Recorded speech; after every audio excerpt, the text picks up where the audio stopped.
everyone, today I'm going to talk to you about feminism, and in order to do this, I'm going to look back into my own history to show you how far we have come. So, my grandfather's oldest brother, Harold, was born in 1917, and this is before women could even vote. And if we skip ahead to my grandfather's career, he became a doctor in 1956, and in his graduating class of 80 medical students, only one woman graduated with them. And if you fast forward to today, in the 2012 census, it was reported that more women than men were enrolled in colleges and universities. So feminism, it affects everyone, and we need it to survive. And feminism has come a long way, but it still has much further to go, and that's why we need everyone to help and understand that we need equality. So from this speech, I hope you'll learn more about the history of women's rights and how modern feminism is misinterpreted but still necessary for equality. So historically speaking, there are three waves of feminism. And the first wave begins in the 19th century, where women were fighting for the right to vote. So Mary Wollstonecraft and Margaret Fuller wrote pamphlets and books trying to get others to understand the importance of women having the right to vote. And eventually they succeeded, and the women did gain the right to vote in 1920 in America. So the second wave of feminism is the 1960s to the 1980s, where after the war, women who were working during the war didn't want to go back and stay at home. They wanted to work, and they wanted equal pay, and they didn't want to be sexually harassed in the workplace. So a lot of the movement then was trying to fight that. Additionally, it was about reproductive rights and about social norms, about women not having to wear dresses, they could wear pants, etc. The third wave of feminism is what we say today is modern feminism.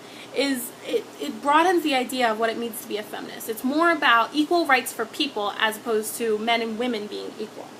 So there are different sects, and some disagree with others, but we all can generally agree on that we want equality. So music and media is a big part of what keeps feminism back. Rape culture is so prevalent in video games and in movies and on television, and especially in music, that it's objectifying women to keep them from ever being considered equal to men, because if we're not people, then how can we be equal?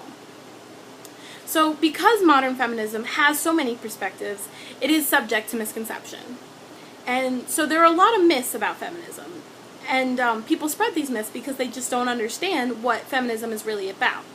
So the first myth is that feminists hate men. And this is not true, because there are men who are feminists. And we need feminism.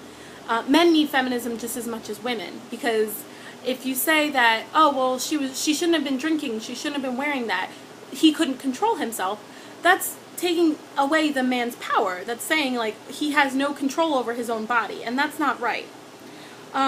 So the second myth is that feminists are ugly lesbians. And we all know that there are a lot of PSAs on MTV that show how men and women, celebrities, are feminists, and they're trying to get others educated on the issues. So obviously this is not true. And in fact, in 2007, Rudman and Fairchild did a study on college freshmen to understand what they thought feminism was. And so most of them said that they wouldn't identify as feminists because the word had a negative connotation. And so even if they agreed with the issues, they wouldn't identify as a feminist. So the third myth is that there's no longer a need for feminism and that women are already equal to men. And this is not true, because if you think about the wage gap, women are only paid 77 cents to the dollar. And so what if women could only charge their phone 77% and men could charge theirs to 100%? That's the clearest way I can tell you that women are still not equal to men. And additionally, there's only 19 states that have legalized same-sex marriage. And statistically speaking, 1 in 3 women will be the victim of an interpersonal violent crime in her lifetime. So obviously, and that would be according to the Office of Violence Prevention and Victim Assistance at Rutgers University. So obviously, women are still not equal to men. So I hope you've learned a lot about feminism in this speech, but most importantly, I want you to be able to share this education with others.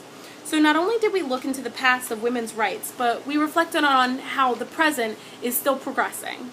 So feminism is an important part of American history, and we continue to make these strides.